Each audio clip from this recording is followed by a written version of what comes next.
수화 공부를 한다. 와. 네, 수화 공부하고 있습니다.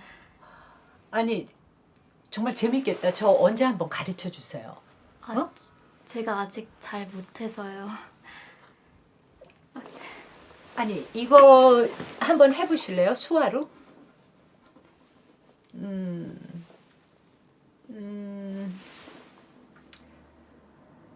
날은 아직 밝지만 날은 곧 저문다. 날이 좋을 때 실컷 다녀보자. 네.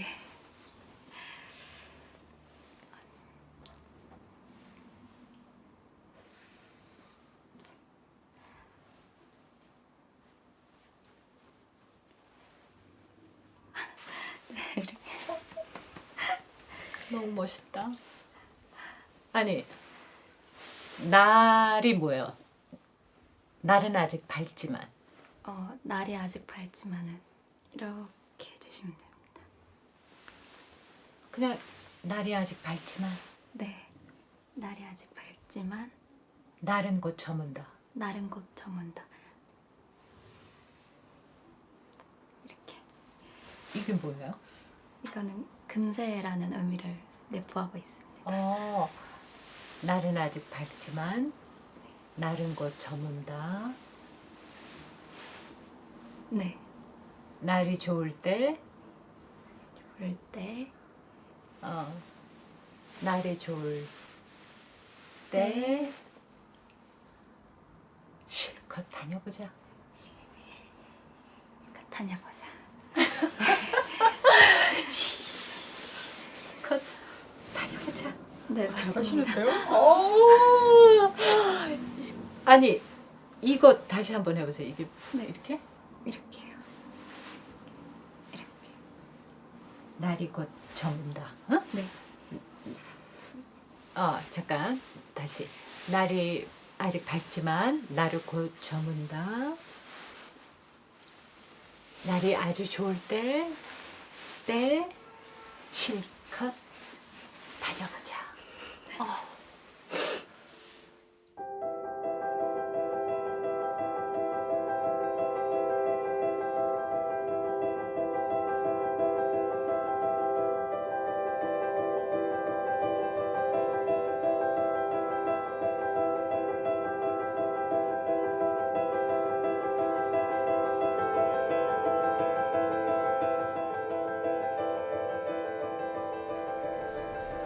Muy buenas, un gusto estar con ustedes aquí en el cinematógrafo, el cine en la tele. Si hubiéramos filmado más para allá, pareciera que estábamos en Corea o en China. Este es el barrio chino. Como nuestra persona dedicada a la Cancillería confunde a los chinos que son todos iguales, seguramente también debe confundir los chinos con los coreanos. Pero no son lo mismo, son muy distintos y son historias muy diferentes. No vamos a hablar de eso, pero sí vamos a hablar de una generación de hombres y mujeres que llegaron hacia principios de los 80, una dictadura muy tremenda en Corea, parecida a la Argentina. Argentina empezaba su democracia, los coreanos venían. 3 años después de que llegaban acá, en Corea se recuperaba la democracia, no necesariamente al inicio de la economía, después fue uno de los dragones de la economía de los 90 en el mundo asiático. Pero vamos a hablar de otra cosa, vamos a hablar del presente y la historia de Corea con una película hermosa que ha sido dirigida por Cecilia Kang y esa mujer está detrás de cámara filmándome. Así que de esto vamos a hablar, de la identidad, la lengua, el cuerpo, las mujeres, los hombres, las guerras, todo eso en el programa de hoy. Así comienza el cinematógrafo.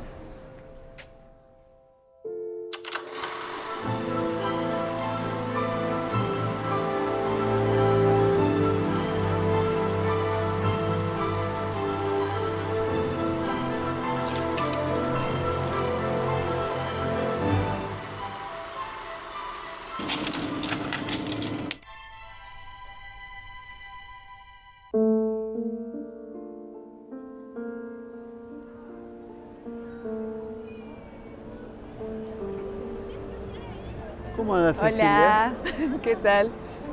¿Cómo andás? Bien, muy bien. Bueno, antes que nada, feliz cumpleaños. Gracias. Vamos a decirte así, porque sabemos. Alguien nos dijo que creo que no sos vos, pero sos vos. Te quería preguntar un poco sobre, bueno, el título de la película. Hay una poesía de Pizarnik. ¿Es de ahí? Viene del poema de Pizarnik, sí. Claro, porque parece como si estuviese, sería como la enunciación de alguien que no habla bien, ¿no? Y sin embargo es Pizarnik. Y sin embargo es Pizarnik. ¿Y por qué pusiste ese título? Y justamente habla un poco sobre eso, ¿no? Alguien que no habla bien, lo dijiste de forma muy graciosa, pero creo que ese poema, el poema entero dice así, ¿no? Explicar con palabras de este mundo que partió de mí un barco llevándome. Y yo siento que ese poema un poco habla acerca de eso, ¿no? Como de aquellas experiencias que quizás son imposibles de narrar con palabras, ¿no? Y un poco lo que queríamos hacer con esta peli era poder pensar sobre eso, ¿no? Cómo poder contar ese dolor que con palabras no se pueden explicar o expresar. Entonces de ahí un poco le robamos a la gran Pizarnik.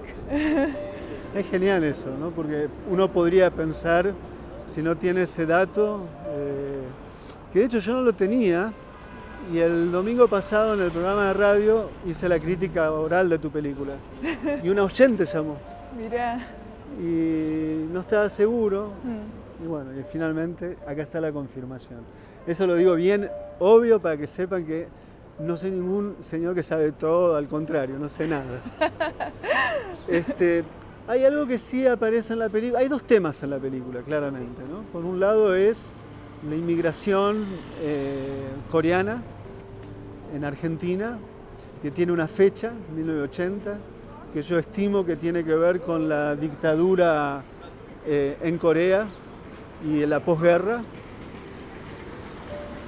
Algo que aprendí con un cineasta de tu país que es Lee Shandong, sobre todo en Peppermint Candy.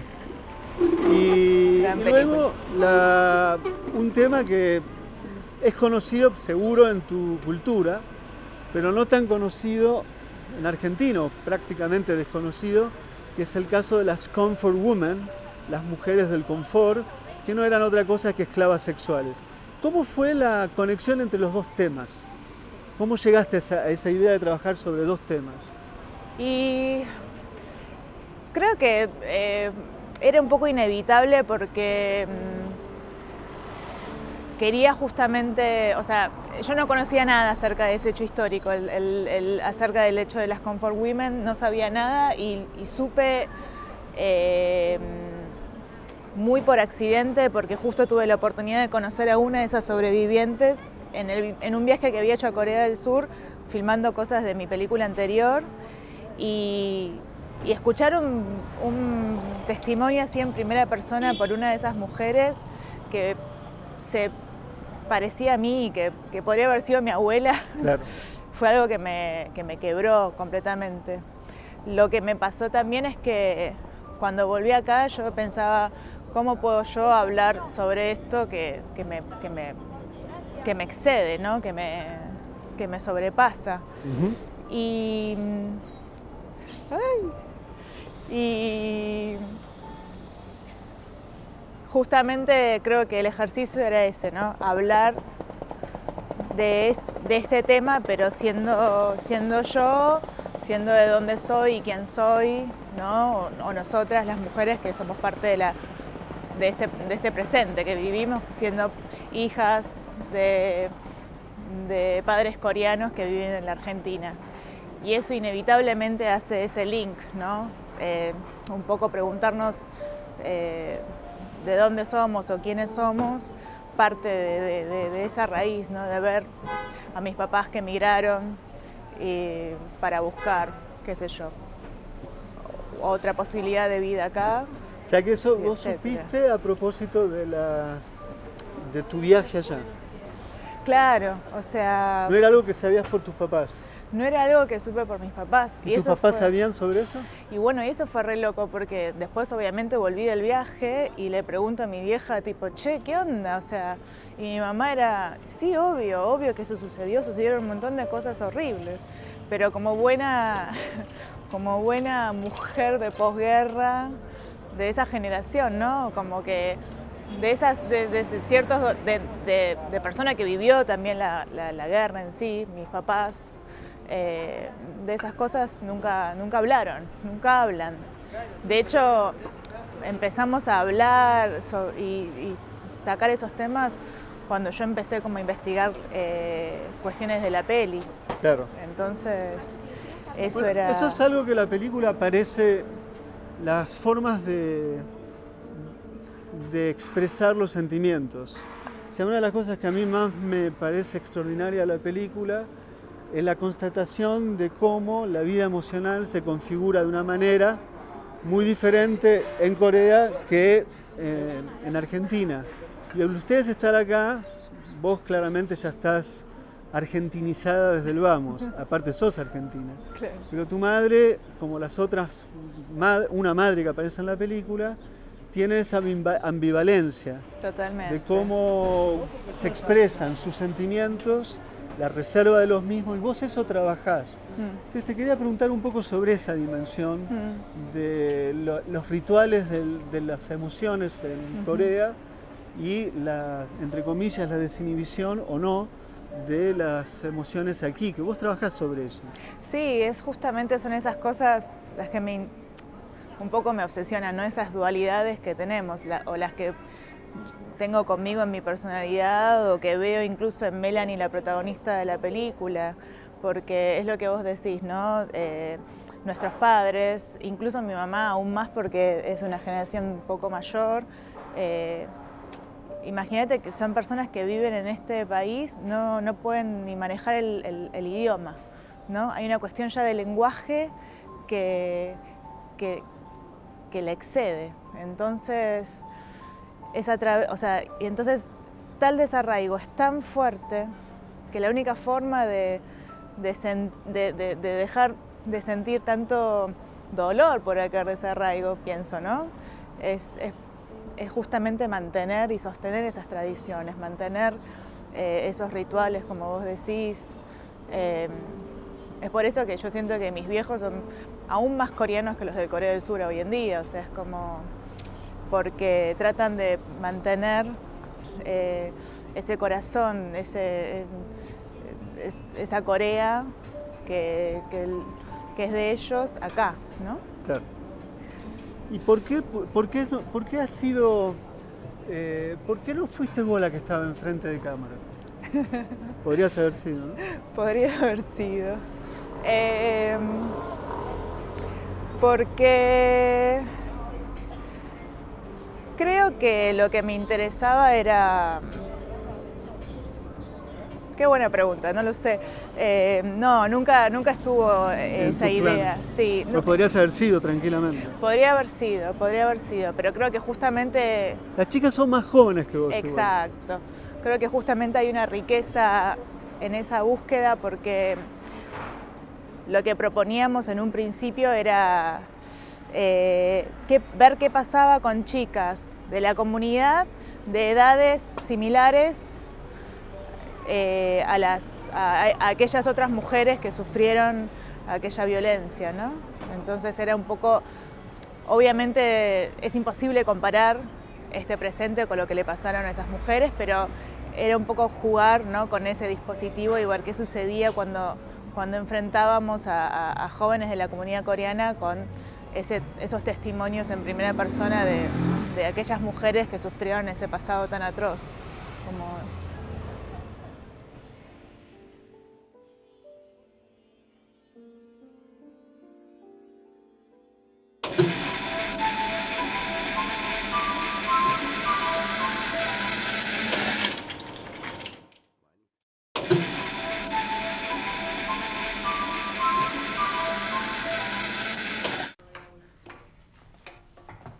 Hola, mi nombre es Melanie Chong, tengo 26 años y estoy en el tercer año de la EMAD. Me llamo Eunice Cho, tengo 26 años, actualmente estoy estudiando en la Universidad de San Andrés. Mi nombre es Daniela Geón, tengo 21 años.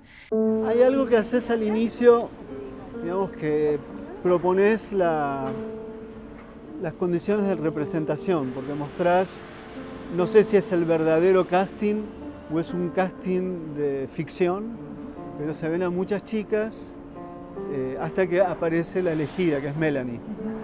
Contame un poco por qué esa decisión.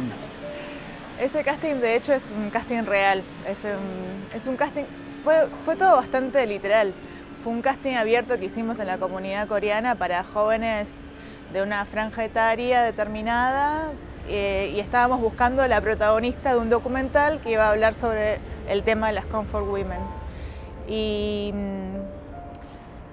Y ahí es también como conocí a Melanie, la protagonista, que de hecho es un dato muy curioso, fue la primera que apareció, fue la primera que llegó al casting un viernes a las 9 de la mañana. Y a partir de eso como que bastante todo cambió con la película, porque en un principio la película iba a ser como una propuesta más como de trabajar ese dispositivo, ¿no? de lecturas, de conversación entre estas jóvenes de la comunidad y estos textos, pero después conocí a Melanie y justo también pasó que tuvimos una pandemia de por medio y esa pandemia me dio la oportunidad de generar un vínculo con ella y ahí es como que la película tomó otro rumbo básicamente, ¿no? Como que de repente todo se encauzó a través un poco de la vida de Melanie, que era un poco lo que también me sorprendió del dispositivo del casting, porque nunca, lo que más me sorprendió en realidad y lo que también me hizo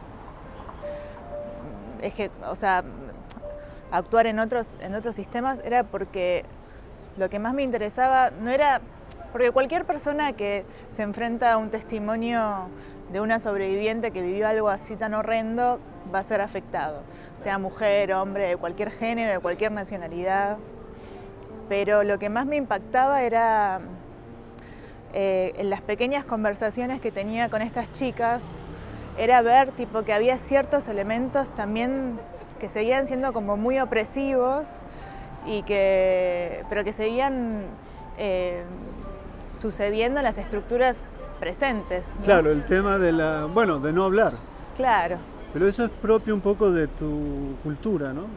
De la cultura coreana. De la cultura coreana, que hay sí. como un sistema, la impresión que yo tengo es que es como hay un sistema de permisos. Uh-huh. Siempre pienso que las películas de Hong Sang-soo, que todo el mundo se ríe, Sí.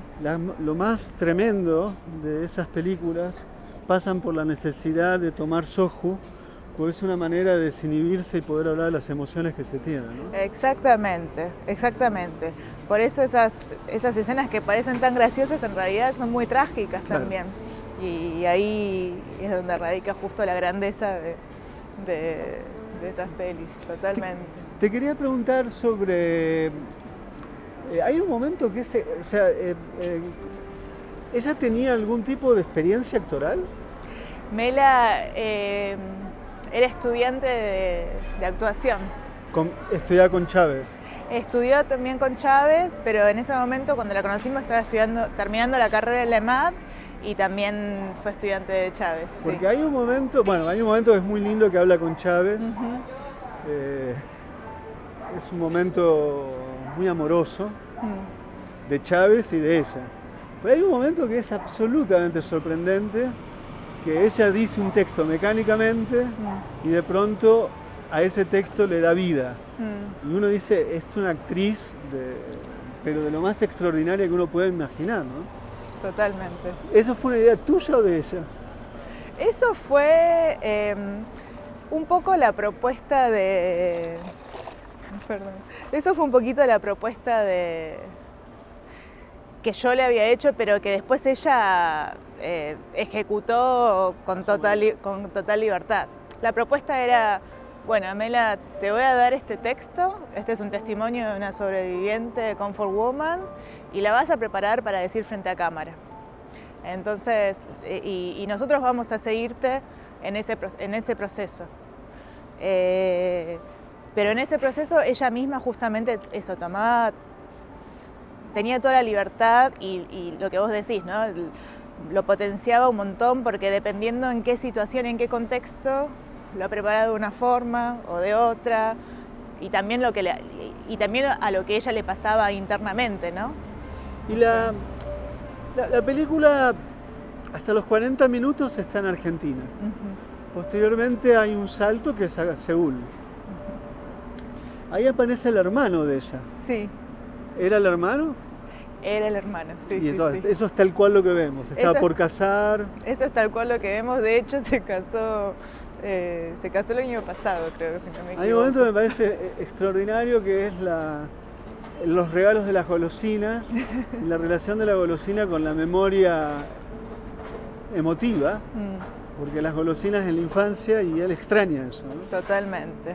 Eso es un momento también increíble en la película, que es ahí donde vos empezás a mostrar Seúl. Y ahí hay una manera muy particular de filmar la ciudad de Seúl. Te quería preguntar por eso.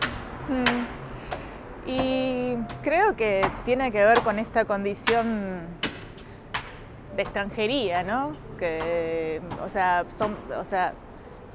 es lo que me pasa cada vez que voy a Seúl o a Corea, o sea, soy parte de ahí, pero soy completamente ajena a eso.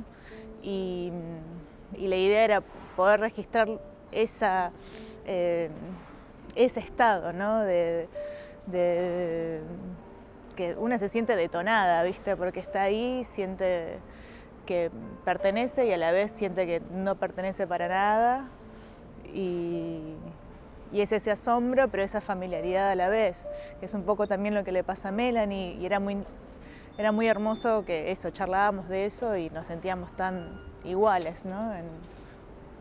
Hay un momento en la película que es notable. Te quería preguntar sobre la conformación de esa escena, que es el descubrimiento en comparación con una chica argentina de unas clases que no sé si son de yoga o de qué, en donde ella se sienta particularmente con todo el talón de los pies en el suelo, y ahí hay un descubrimiento que no es solamente la identidad, es una cuestión lingüística, sino que el cuerpo lleva también un aprendizaje cultural, identitario, ¿no?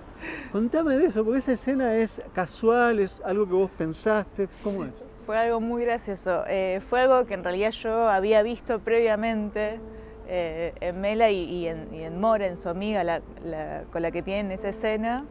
Las había visto en otra ocasión hablar de eso y reírse acerca de eso, y ese día que estábamos filmando como que de hecho estábamos un poco trabadas porque lo que queríamos hacer no salía muy bien, entonces fue como, bueno, prueben eso. ¿Cómo Ya así? existe la mopa, Pero todo. vos llegabas a clase y te sentabas así. Vos me hablás y te sentás así a veces. Sí, no, amiga, sí.